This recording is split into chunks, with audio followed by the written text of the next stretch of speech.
Hello student, welcome to science guide. আজকে আলোচনা করতে চলেছি বন্ড লেন্থ। প্রথমে আসবো বন্ড লেন্থ কী বা কীভাবে মেজার করা হয় এবং বিভিন্ন কম্পাউন্ড বা বিভিন্ন এক্সাম্পলের সাহায্যে বোঝানোর চেষ্টা করব যে বন্ড লেন্থ কী করে বিচার করতে হয়। প্রথমে আসি যে বন্ড লেন্থ, অর্থাৎ কোভ্যালেন্ট কম্পাউন্ডের বন্ড লেন্থ আমাদের জানতে হবে এবং তার কীভাবে ভ্যারি করে সেটাও জানতে হবে। ধরে নাও দুটি অ্যাটম এ আর বি অ্যাটম পরস্পর কোভ্যালেন্ট বন্ড তৈরি করেছে। তাহলে দুটি অ্যাটম রয়েছে এ আর বি, পরস্পর কোভ্যালেন্ট বন্ড মানে সমযোজী বন্ধন তৈরি করেছে। তাহলে এ অ্যাটম এবং বি অ্যাটমের মধ্যবর্তী দূরত্বই হবে বন্ড লেন্থ, অর্থাৎ দুটি অ্যাটমের মধ্যবর্তী দূরত্বই হলো বন্ধন দৈর্ঘ্য। তাহলে এই যে দুটি অ্যাটম রয়েছে, এই দুটি অ্যাটমের মধ্যবর্তী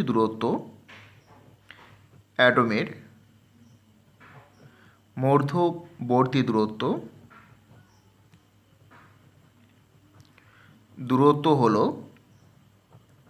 বন্ধন দৈর্ঘ্য বা বন্ড লেন্থ।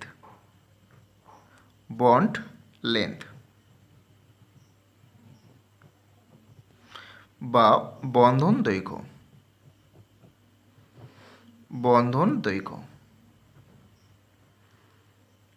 রাইট।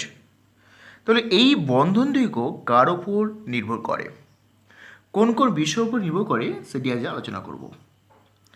প্রথমত দেখব যে অ্যাটমিক সাইজ যত বেশি বড় হবে বন্ধন দৈর্ঘ্য তত বেশি বাড়বে। অ্যাটমিক সাইজ, প্রথমত দেখব আমরা অ্যাটমিক সাইজ,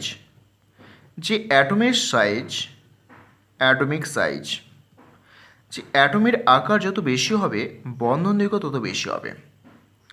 তাহলে সাইজ বা আকার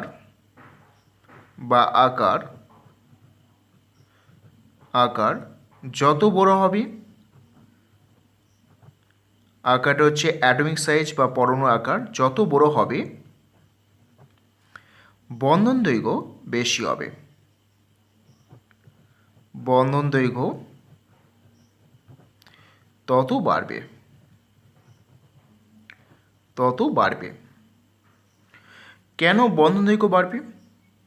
তার কারণ ধরো দুটি স্মল অ্যাটম, এই স্মল অ্যাটমের সঙ্গে কেন্দ্র রয়েছে নিউক্লিয়াস, আর একটা স্মল অ্যাটম, এরা পরস্পর বন্ড করেছে। তাহলে দুটো নিউক্লিয়াসের মধ্যবর্তী দূরত্বই আমরা বন্ড লেন্থ বলবো। তাহলে এখানে দূরত্ব এই থেকে এইখানটা, এই পর্যন্ত দূরত্ব। এবার যদি অ্যাটমের সাইজ বড় হয়, তবে এইরকম একটা বিগার সাইজ অ্যাটম তার সঙ্গে আর একটা বিগার সাইজ অ্যাটম বন্ড করেছে। তাহলে দেখো এই কেন্দ্র থেকে আর এই কেন্দ্র, এদের দূরত্বটা বেশি হয়ে যাচ্ছে, অর্থাৎ এখান থেকে এই দূরত্বটা। স্বাভাবিকভাবে দুটি অ্যাটম লার্জ সাইজ হওয়ার জন্য তাদের মধ্যে বন্ড লেন্থটা কিন্তু বৃদ্ধি পাচ্ছে। তাহলে আমরা এটাই বলতে চাইছি যে অ্যাটমিক সাইজ যত বেশি হবে বন্ড লেন্থ কিন্তু তত বাড়বে। যেমন আমরা এক্সাম্পল হিসেবে দেখতে পারি, যে ধরা যাক আমরা এক্সাম্পল দেখব যে সাইজ বৃদ্ধির সঙ্গে সঙ্গে কীভাবে তাদের বন্ড লেন্থ বৃদ্ধি পাচ্ছে। তো প্রথমে আমরা দেখব যে carbon bond carbon, silicon bond silicon, germanium bond germanium, tin bond tin. তাহলে আমরা একটা particular group, carbon family, carbon, silicon, germanium, tin, এগুলো রয়েছে। যতই একটা পার্টিকুলার গ্রুপে ওপর থেকে নিচে আসা যায় তার সাইজটা ধীরে ধীরে বৃদ্ধি পায়, সাইজ বাড়ে। আর সাইজ বৃদ্ধি পেলে তাদের কিন্তু বন্ড লেন্থটা বাড়বে। কারণ দেখব যে কার্বনের সঙ্গে কার্বন বন্ড রয়েছে, অর্থাৎ কার্বনের সাইজ ছোট, এই ছোট অ্যাটম দুটি বন্ড যখন করছে তাহলে তাদের কেন্দ্রের মধ্যবর্তী দূরত্ব আমরা দেখব সাইজ ছোট। সিলিকনের সঙ্গে সিলিকন যখন বন্ড করছে তখন দেখব এই সিলিকনের অ্যাটমের সাইজটা কার্বনের তুলনায় বড় হয়। যেহেতু কার্বন তুলনায় বড়, তাহলে তাদের কেন্দ্রদ্বয়ের দূরত্বটাও বেশি হবে। আবার দেখব যে জার্মেনিয়ামের সঙ্গে জার্মেনিয়াম যখন বন্ড করেছে জার্মেনিয়াম সাইজটা সিলিকনের তুলনায় আরও বেশি বড়। যতই সাইজ বড় হচ্ছে দুটি অ্যাটমের মধ্যবর্তী দূরত্ব কিন্তু বৃদ্ধি পাচ্ছে।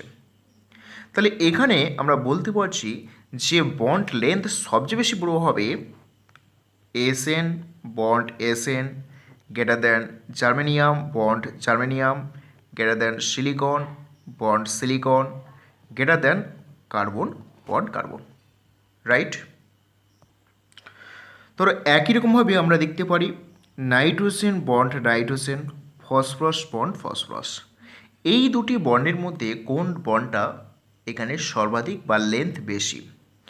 এটা নাইট্রোজেন ফ্যামিলি, নাইট্রোজেন ফসফরাস ওপর থেকে যখন নিচে আসি ততই কিন্তু সাইজটা বৃদ্ধি পাচ্ছে। তাহলে এখানে বন্ড লেন্থটা বেশি হবে ফসফরাস, কারণ সাইজ বেশি হওয়ার জন্য। একই রকমভাবে অক্সিজেন থেকে অক্সিজেন তুলনায় সালফার বন্ডগুলো বেশি হবে। এবার ধরো দুটো ডিফারেন্ট অ্যাটম, ধরো কার্বনের সঙ্গে হাইড্রোজেন যুক্ত আছে, কার্বনের সঙ্গে অক্সিজেন যুক্ত আছে, আবার কার্বনের সঙ্গে কার্বন যুক্ত আছে। এখানে দেখো একটা অ্যাটম ফিক্সড অন্য অ্যাটমগুলো পরিবর্তন ঘটছে। এই ক্ষেত্রে আমরা কী করে বিচার করব? তাহলে যেহেতু এই অ্যাটমটা ফিক্সড, তাহলে প্রত্যেকটা অ্যাটমের সাইজ সমান, রাইট? এবার হাইড্রোজেন অক্সিজেন এবং কার্বন এই তিনটি অ্যাটমের সাইজ কার বেশি? তাহলে আমাদের এই তিনটি অ্যাটমের সাইজ কার বেশি এর জন্য পিরিয়ডিক টেবিল জানতে হবে।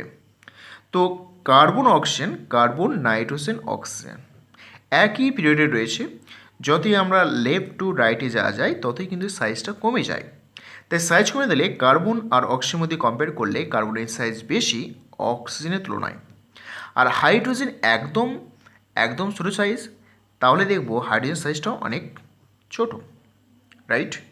তাহলে সবচেয়ে সাইজ বড় হচ্ছে কার্বন, তাহলে কার্বনের সঙ্গে কার্বন বন্ড লেন্থটা বেশি হবে কারণ সাইজটা বড়। তাহলে এখানে বন্ড লেন্থের অর্ডার আসবে, এইরকম অর্ডার আসবে কার্বনের সঙ্গে কার্বন বন্ড, তারপরে হবে কার্বনের সঙ্গে অক্সিজেন, তারপরে কার্বনের সঙ্গে হাইড্রোজেন। তার কারণ আমরা একটু আগে এক্সপ্লেন করার চেষ্টা করলাম যে কার্বনের সাইজটা বড়, তারপরে অক্সিজেন, তারপরে হাইড্রোজেন, রাইট?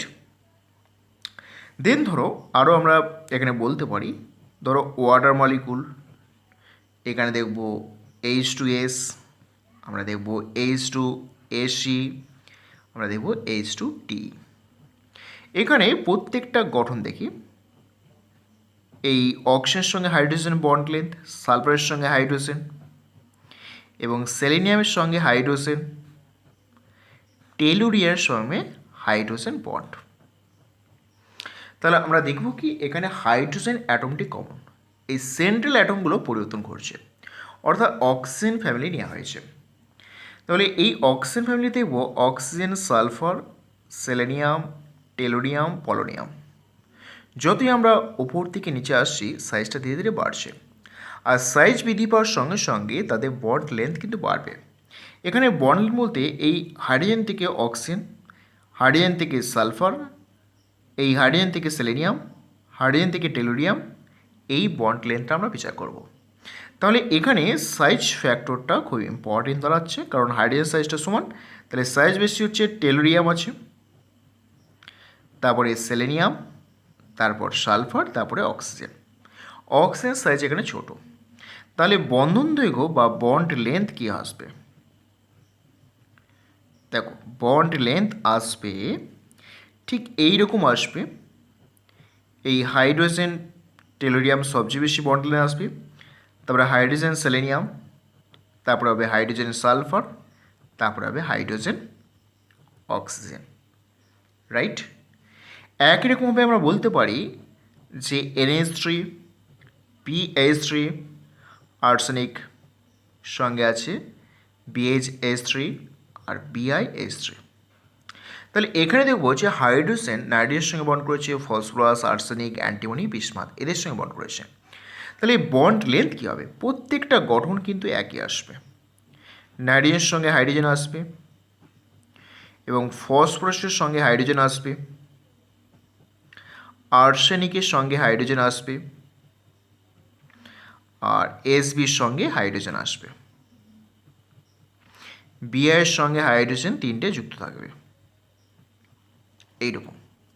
তাহলে এখানে নাইট্রোজেন ফ্যামিলিতে আমরা দেখব যে nitrogen, phosphorus, arsenic, antimony, bismuth.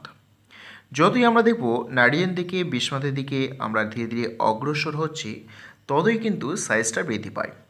তাহলে সাইজ ফ্যাক্টর এখানে দাঁড়ালো, বিসমাথ সবচেয়ে বেশি, তারপরে এসপি, তারপরে আর্সেনিক, তারপরে ফসফরাস, তারপরে নাইট্রোজেন। এইরকম সাইজ ফ্যাক্টর আছে। তাহলে আমরা লিখতে পারি বন্ড লেন্থ কি আসবে? বন্ড লেন্থ আসবে বিআই হাইড্রোজেন সবচেয়ে বেশি, তারপরে এসবি হাইড্রোজেন, তারপরে আর্সেনিক হাইড্রোজেন, তারপরে আসবে ফসফরাস হাইড্রোজেন, তারপর আসবে নাইট্রোজেন হাইড্রোজেন। এইরকম আসবে।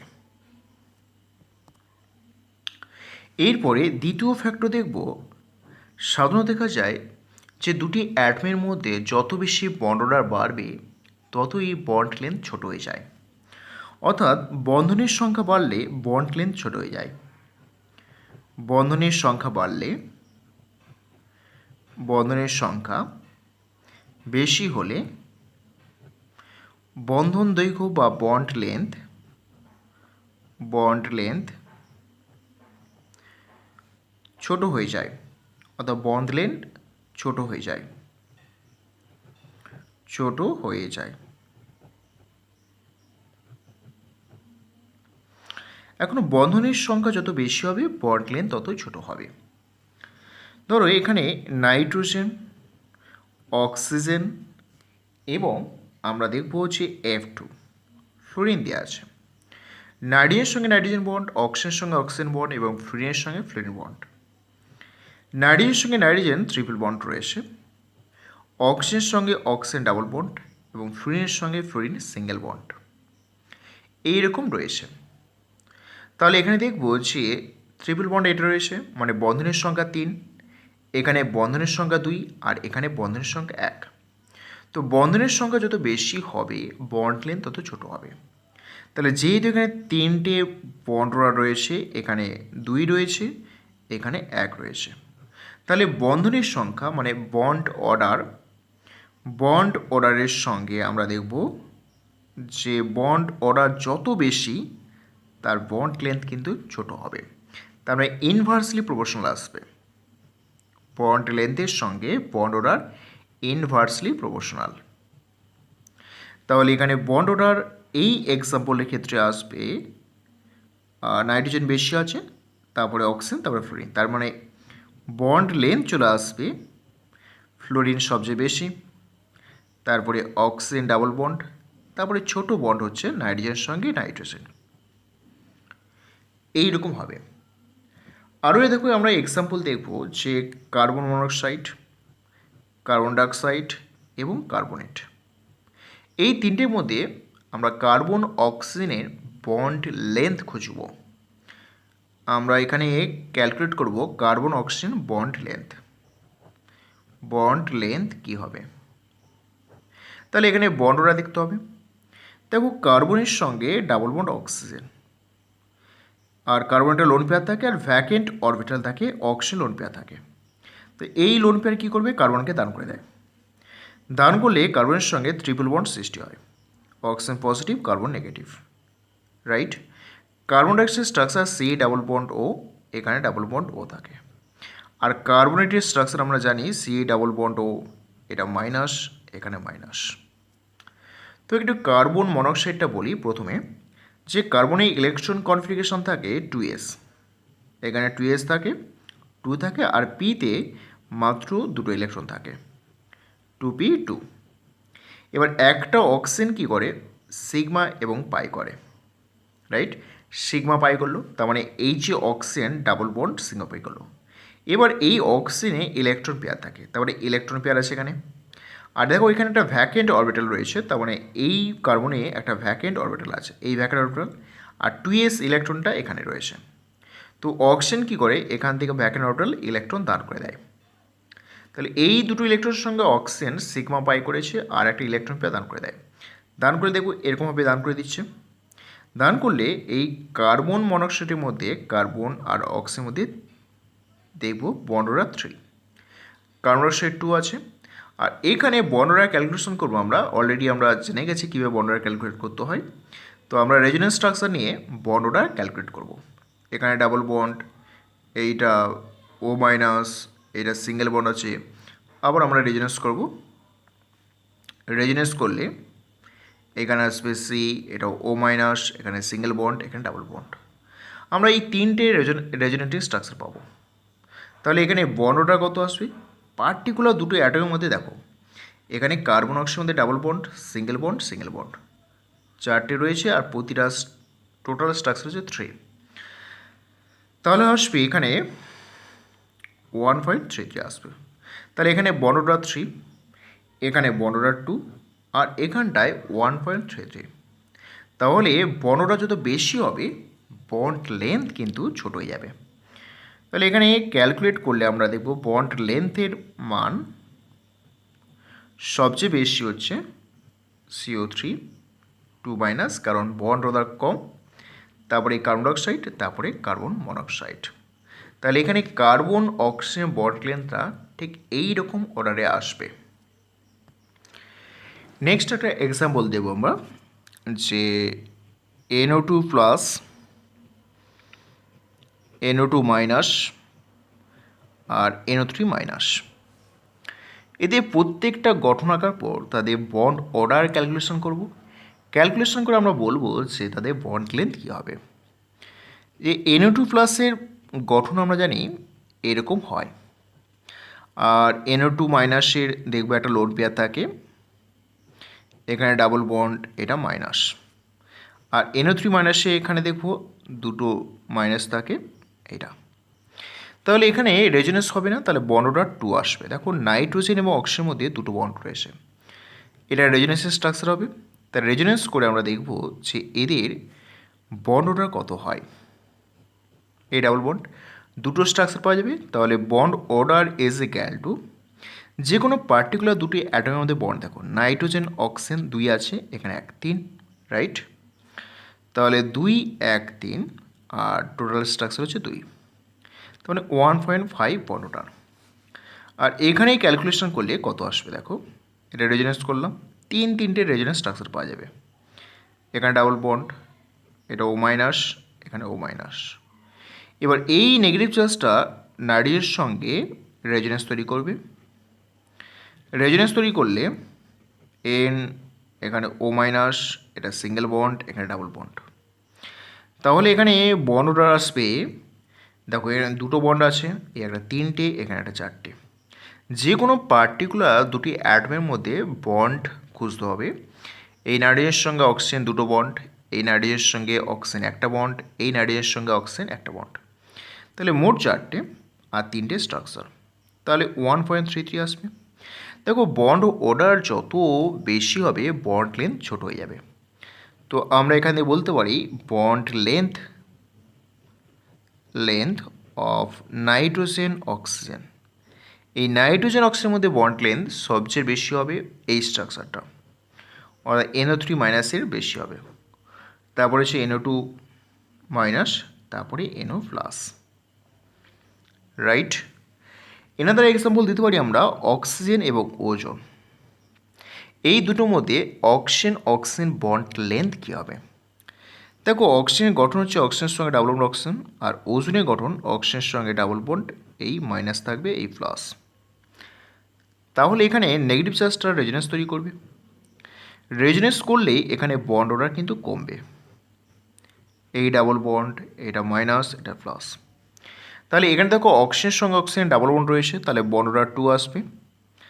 আর এখানে আমরা বন্ড অর্ডার ক্যালকুলেট করতে হবে, দুটো স্ট্রাকচার পাওয়া যাবে, 3টে বন্ড, এই অক্সিজেনের সঙ্গে অক্সিজেন ডাবল বন্ড, আর এখানে অক্সিজেনের সঙ্গে অক্সিজেন সিঙ্গেল বন্ড, দুটো স্ট্রাকচার আছে, তাহলে 1.5। যেহেতু বন্ড অর্ডার বেশি তাহলে বন্ড লেন্থটা ছোটো হয়ে যাবে। তো এখানে বন্ড লেন্থ দেখবো আমরা সবচেয়ে বেশি বড় হচ্ছে ওজোন মলিকুল, তারপরে অক্সিজেন। এটা কনসিডার করেছি অক্সিজেনের সঙ্গে অক্সিজেন বন্ড লেন্থ কী হবে। তো এইভাবে আমরা ক্যালকুলেশন করতে পারি। ওকে, আমরা এইভাবে ক্যালকুলেশন করতে পারি। এরপরে দেখব আমরা রিপালশনের জন্য বন্ড অর্ডার বা বন্ড লেন্থ চেঞ্জ হতে পারে। তাহলে ইলেকট্রনিক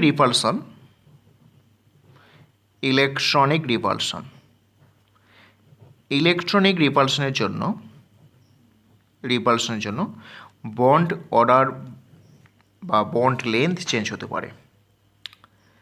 যেমন আমরা দেখব PCl5-এর এখানে ফসফরাসের সঙ্গে যে সেল বন্ড আছে প্রতিটা বন্ড কিন্তু সমান নয়।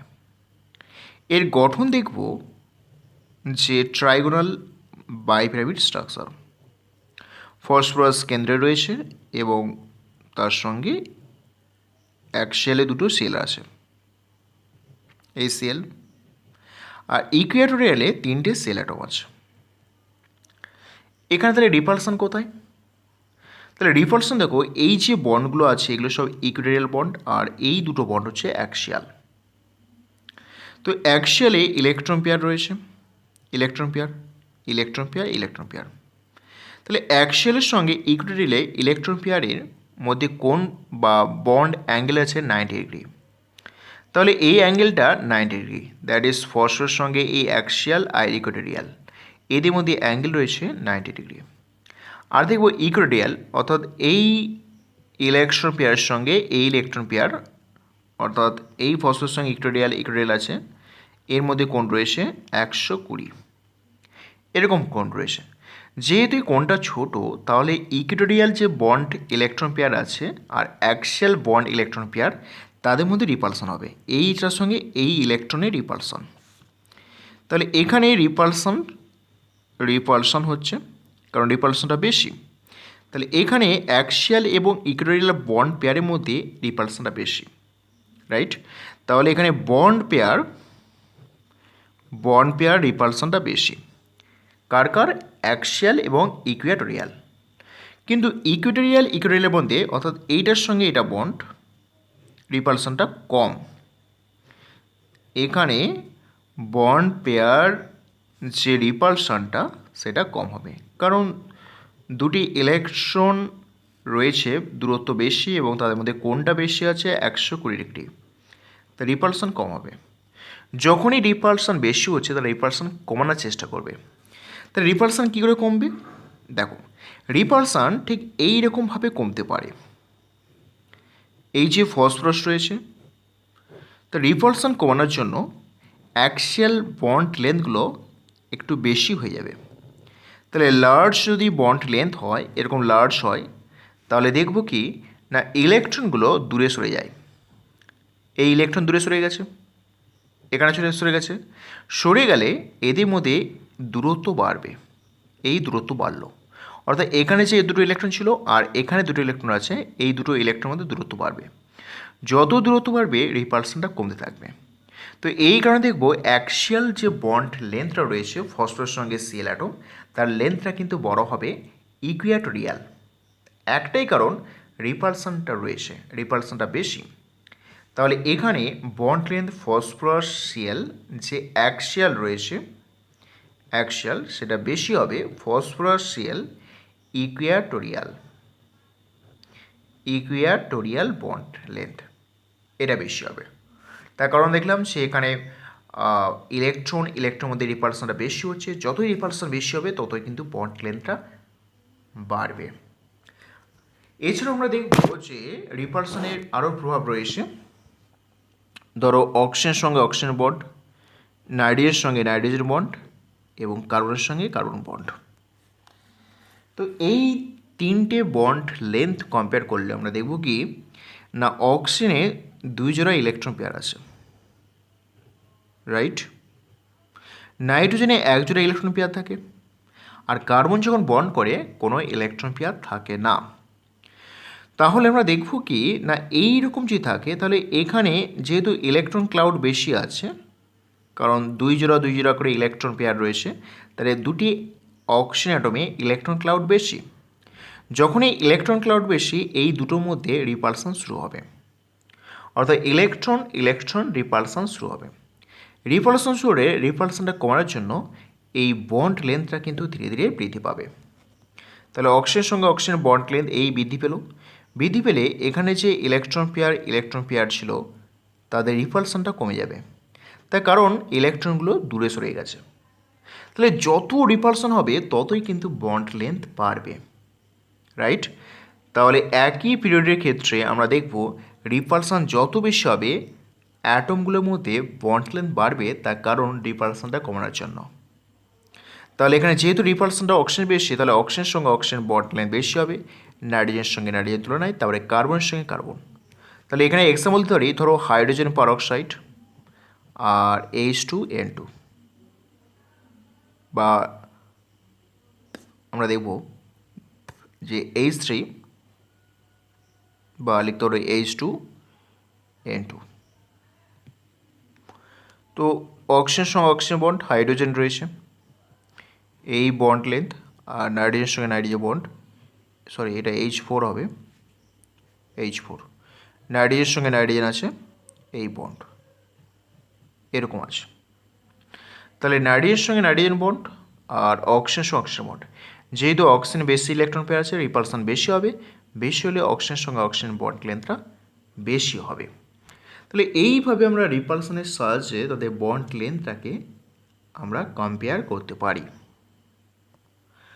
আবার আমরা বেন্টস রুল অ্যাপ্লাই করতে পারি। বেন্টস রুল অ্যাপ্লাই করতে পারি। বেন্টস রুল অ্যাপ্লাই করে আমরা বন্ড লেন্থ ক্যালকুলেট করতে পারি। তো বেন্টস রুল সম্বন্ধে আমরা আগে ভিডিওতে দেখেছিলাম, বেন্টস রুলের সম্বন্ধে পড়েছিলাম। তো আমরা কীভাবে অ্যাপ্লাই করব?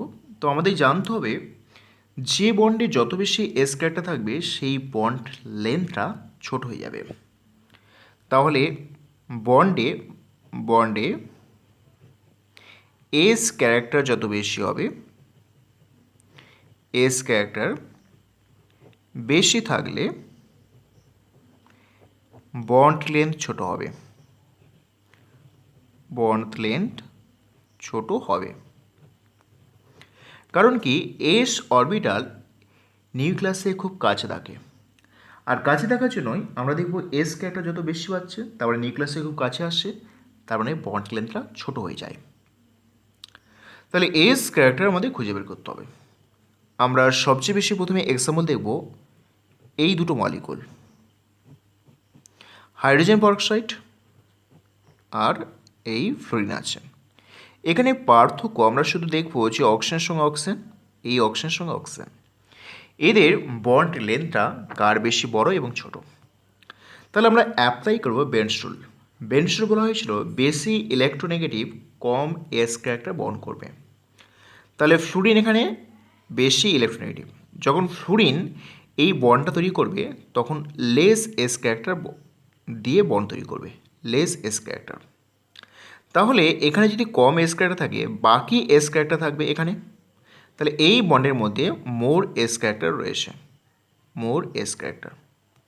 এবার এদিকে আসা যাক, অক্সিজেন এবং hydrogen, hydrogen less electronegative than oxygen, অর্থাৎ লেস ইলেকট্রোনেগেটিভগুলো আমরা দেখব যে মোর এস ক্যারেক্টার বহন করছে।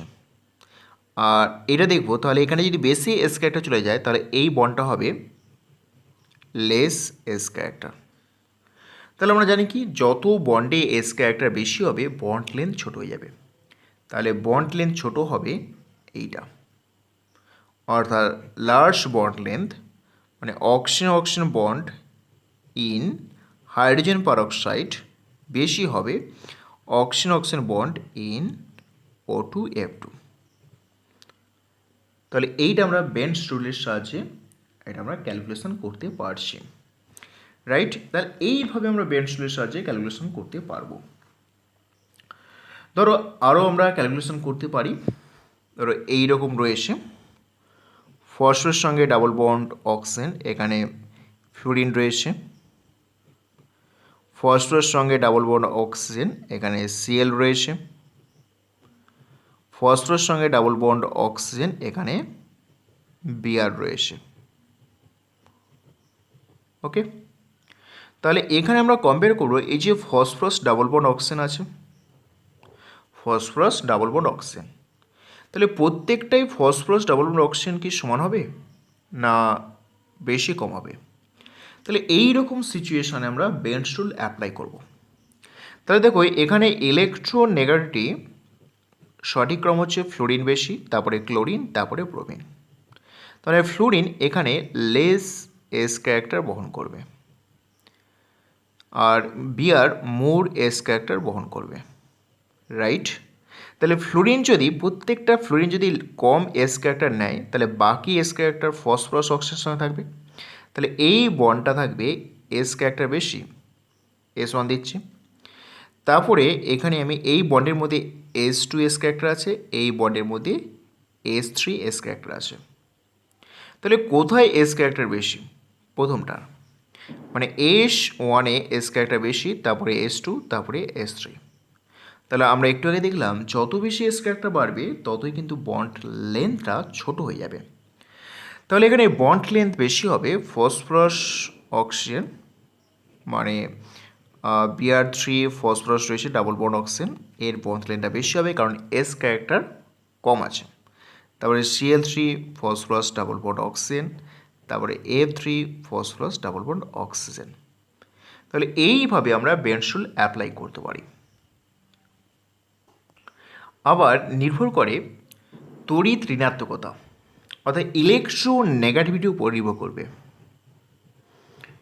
ইলেকট্রো নেগেটিভিটি এর উপর নির্ভর করবে যে বন্ড লেন্থ বৃদ্ধি বা কম। তো আমরা জানি মোর এস ক্যারেক্টার, যত বেশি এস ক্যারেক্টার থাকবে মোর এস ক্যারেক্টার ততই কিন্তু বন্ড লেন্থ ছোট।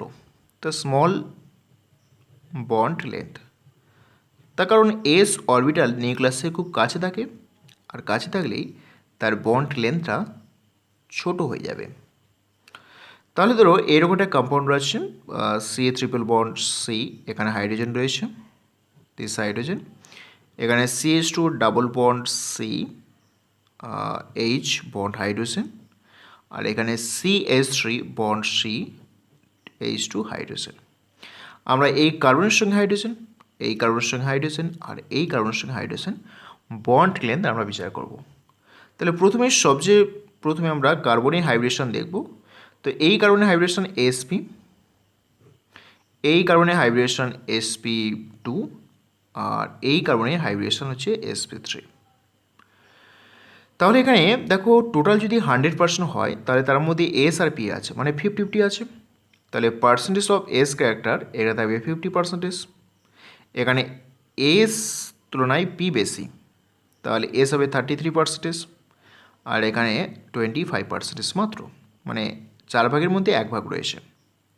তাহলে এস ক্যারেক্টার যত বেশি স্মল বন্ড লেন্থ, তাহলে আমরা দেখব যে বন্ড লেন্থ সবচেয়ে বেশি বড় হবে কার্বন sp3-র সঙ্গে হাইড্রোজেন যুক্ত থাকলে, কার্বন sp2-র সঙ্গে হাইড্রোজেন যুক্ত থাকলে, তারপরে কার্বন sp-র সঙ্গে হাইড্রোজেন যুক্ত থাকলে। তাহলে এইভাবে আমরা বন্ড লেন্থগুলিকে ক্যালকুলেট করব। ওকে, তো এরপর আমরা পড়ব যে বন্ড এনার্জি। এরপরে পড়ব বন্ড এনার্জি। তো বন্ড এনার্জি কি হবে? তো বন্ড এনার্জি বলতে বোঝায় একটা বন্ধনকে ভাঙার জন্য কতটা শক্তি প্রয়োজন, সেই পরিমাণ শক্তিকে আমরা বলবো বন্ড এনার্জি। তাহলে ধরো এ আর বি এর মধ্যে কোভ্যালেন্ট বন্ড আছে, তাহলে এই বন্ডটাকে ভাঙার জন্য কতটা শক্তি প্রয়োজন হবে, যেই পরিমাণ শক্তি প্রয়োজন হয় সেই পরিমাণ শক্তিকে বলবো আমরা বন্ড এনার্জি। তো আমাদের জানতে হবে বন্ড এনার্জি কোন কোন বিষয়ের উপর নির্ভর করে। প্রথমত দেখব যে বন্ড লেন্থ, যদি বন্ড লেন্থ বড় হয় বা বন্ড লেন্থ বৃদ্ধি পেতে থাকে তাহলে বন্ড এনার্জি কমে যায়। অর্থাৎ বন্ড এনার্জি এর সঙ্গে আমরা দেখব ইনভার্সলি প্রপোর্শনাল বন্ড লেন্থ। আমরা একটু আগে বন্ড লেন্থের কনসেপ্টটা পেয়েছি, তাহলে এবার আমরা বন্ড লেন্থ থেকে বন্ড এনার্জি সহজে ক্যালকুলেট করতে পারবো। যে সমস্ত বন্ডগুলি লেন্থ বেশি হবে তাদের বন্ড এনার্জি কম, বন্ড লেন্থ বেশি হলে বন্ডটা দুর্বল হবে, তার মানে তার এনার্জি কম লাগবে। তাহলে আমরা প্রথমেই দেখব যে বন্ড এনার্জি কার বেশি হবে। ধরো ফার্স্ট এক্সাম্পল আমরা দেখব নাইট্রোজেনের সঙ্গে হাইড্রোজেন আছে, ফসফরাসের সঙ্গে 3টি হাইড্রোজেন আছে, আর আর্সেনিকের সঙ্গে 3টি হাইড্রোজেন আছে, এসবির সঙ্গে 3টি হাইড্রোজেন যুক্ত আছে।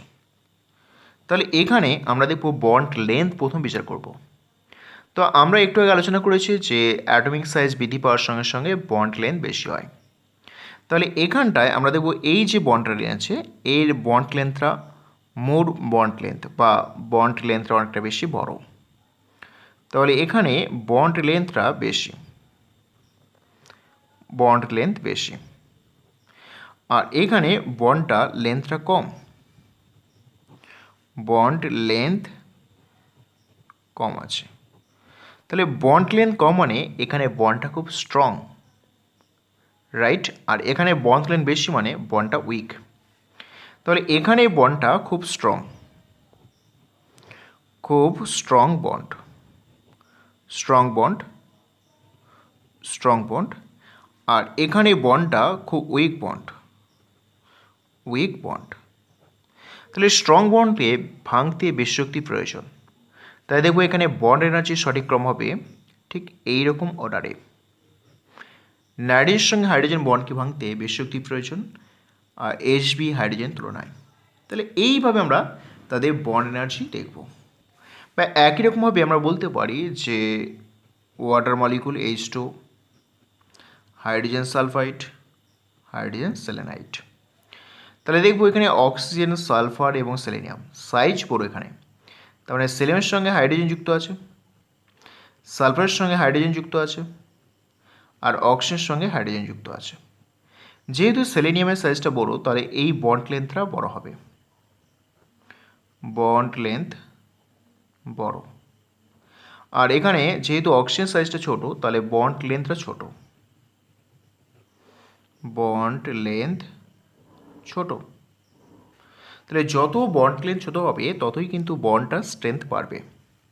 মানে এখানে স্ট্রং বন্ড, স্ট্রং বন্ড আসবে, আর এখানে আসবে weak bond, weak bond, right? Strong bond মানে এখানে বন্ড এনার্জি বেশি হবে, যত বেশি স্ট্রং বন্ড ততই কিন্তু বন্ড এনার্জি বেশি হবে। একই রকমভাবে আমরা বিচার করতে পারবো HF, HCl, HBr এবং HI। দেখো FCl, Br এবং I রয়েছে, তো সাইজটা বড় হচ্ছে I। ফ্লোরিন থেকে ক্লোরিন, ব্রোমিন, আয়োডিন। তো যেহেতু সাইজ বড় তাহলে এখানে বন্ড লেন্থটা বেশি হবে, বন্ড লেন্থ বেশি। আর এখানে দেখব বন্ড লেন্থটা ছোট, বন্ড লেন্থ ছোট। যত বন্ড লেন্থ ছোট হবে ততই কিন্তু বন্ড এনার্জি বেশি। তার মানে এখানে স্ট্রং বন্ড, স্ট্রং বন্ড আসবে, আর এখানে হচ্ছে উইক বন্ড, উইক বন্ড। তাহলে স্ট্রং বন্ড হলে এখানে বন্ড এনার্জি বেশি হবে ঠিক এই রকম অর্ডারে। তো এইভাবে আমরা বন্ড এনার্জি আমরা ক্যালকুলেশন করতে পারি শুধুমাত্র বন্ড লেন্থের উপর ভিত্তি করে। এরপর আসবো আমরা সেকেন্ড ফ্যাক্টর হচ্ছে যে আমরা দেখব যে ইলেকট্রনিক রিপালশন। ইলেকট্রনিক রিপালশনের কারণে মানে বন্ডটা উইক হয়ে যায়, রিপালশন। তো ইলেকট্রনিক রিপালশনের কারণে বন্ড আমরা উইক দেখব, যে বন্ডটা উইক হয়ে যাচ্ছে। ধরো আমরা দেখব যে কার্বন কার্বনের সঙ্গে বন্ড, নাইট্রোজেন নাইট্রোজেনের সঙ্গে বন্ড, আর অক্সিজেনের সঙ্গে অক্সিজেন বন্ড। তো অক্সিজেনের সঙ্গে অক্সিজেন যখন বন্ড হয় তখন দেখব যে ধরো এরকম বন্ড আছে, 3টে হাইড্রোজেন করে দাও এখানে, এখানে 3টে হাইড্রোজেন। নাইট্রোজেনের সঙ্গে 2টি হাইড্রোজেন করে দিলাম, এই নাইট্রোজেন, আর অক্সিজেনের সঙ্গে একটা করে হাইড্রোজেন। তাহলে আমরা দেখব অক্সিজেনের সঙ্গে অক্সিজেন বন্ড এনার্জি, নাইট্রোজেনের সঙ্গে নাইট্রোজেন এবং কার্বনের সঙ্গে কার্বন। যেহেতু এখানে অক্সিজেনে দেখব যে 2টো ইলেকট্রন পেয়ার আছে, তো যত বেশি ইলেকট্রন পেয়ার ততই কিন্তু রিপালশন। অর্থাৎ এই ইলেকট্রন ইলেকট্রনের মধ্যে রিপালশন, অর্থাৎ নন বন্ডেড বা লোন পেয়ার আর লোন পেয়ার ইলেকট্রনের মধ্যে রিপালশন। আর এই রিপালশনের কারণের জন্য বন্ড লেন্থটা বড় হয়ে যায় এবং বন্ডটা উইক হয়ে যায়। তাহলে উইক বন্ড হয়ে যায়। আর দেখো কার্বনে কোনো লোন পেয়ার নেই, অর্থাৎ এখানে কোনো রিপালশন নেই, তাহলে নো রিপালশন। যখনই কোনো রিপালশন থাকবে না তখন দেখব বন্ডটা স্ট্রং বন্ড হয়ে গেছে, স্ট্রং বন্ড। আর এখানে নাইট্রোজেনের শুধুমাত্র এক জোড়া ইলেকট্রন পেয়ার থাকে। এক জোড়া ইলেকট্রন পেয়ার মানে দেখব রিপালশনটা কম, অর্থাৎ এটা তুলনায় কম হয়। এই অক্সিজেনের যে রিপালশন হয় তার তুলনায় কম হবে। যখন রিপালশন কম হবে তখন দেখব বন্ডটা অক্সিজেন বন্ডের তুলনায় বেশি স্টেবল। তাহলে সবচেয়ে বেশি বন্ড এনার্জি আসবে কার্বনের সঙ্গে কার্বন, তারপরে নাইট্রোজেনের সঙ্গে নাইট্রোজেন, তারপরে অক্সিজেনের সঙ্গে অক্সিজেন। আবার ধরো আমরা যদি বলি এই অক্সিজেনের সঙ্গে অক্সিজেন বন্ড, সালফারের সঙ্গে সালফার বন্ড একই গ্রুপে রয়েছে, তখন দেখব যে অক্সিজেনের সঙ্গে অক্সিজেন ধরো এখানে এরকম রয়েছে, এইটা রয়েছে, রাইট? তাহলে এখানে অক্সিজেন সাইজটা ছোটো, তার মানে এখানে ইলেকট্রন ঘনত্ব বেশি। সালফারে দেখব সাইজটা বড় হচ্ছে না, ইলেকট্রন ঘনত্ব কম। তাহলে এখানে ইলেকট্রন ঘনত্ব কম, কারণ সালফারে সাইজটা বড়, ইলেকট্রন ঘনত্ব কম। তো ইলেকট্রন ঘনত্ব কম হলে এই কম ইলেকট্রন ঘনত্বের মধ্যে রিপালশন কম হবে, রিপালশন কম। আর এখানে দেখব ইলেকট্রন ঘনত্ব বেশি, কারণ এই অক্সিজেন সাইজ ছোট, তাহলে ইলেকট্রন ঘনত্ব বেশি। যখন এখানে ইলেকট্রন ঘনত্ব বেশি আছে তখন দেখব যে রিপালশনটাও বেশি হবে, রিপালশন বেশি। আর রিপালশন বেশি হলে উইক বন্ড হয়ে যায়, উইক বন্ড, রাইট? তাহলে এটা স্ট্রং বন্ড। তাহলে দেখব অক্সিজেন তুলনায় সালফারের সঙ্গে সালফার বন্ডটা স্ট্রং হয়ে যাবে, অর্থাৎ বন্ড এনার্জি বেশি হবে। একই ঘটনা আমরা দেখব যে ফ্লুরিনের সঙ্গে ফ্লুরিন এবং ক্লোরিনের সঙ্গে ক্লোরিন। ধরো fluorine bond fluorine, chlorine bond chlorine, BR bond BR, I bond I. তাহলে সবচেয়ে বেশি রিপালশন হচ্ছে ফ্লুরিনের সঙ্গে ফ্লুরিন, মানে এই বন্ডটা উইক হয়ে পড়বে। তাহলে এদের সঠিক উত্তর আসবে ক্লোরিন বন্ড এনার্জি বেশি, তারপরে বিআর, তারপরে আসবে ফ্লুরিন বন্ড ফ্লুরিন, তারপরে আই বন্ড আই, এইরকম অর্ডারে আসবে, রাইট? তাহলে এইভাবে আমরা বিচার করব যে রিপালশন এবং বন্ড লেন্থের উপর নির্ভর করে তাদের বন্ড এনার্জি আমরা ক্যালকুলেশন করতে পারি। এইভাবে আমরা বিচার করতে পারি তাদের বন্ড এনার্জি এবং bond length. Thank you for watching this video.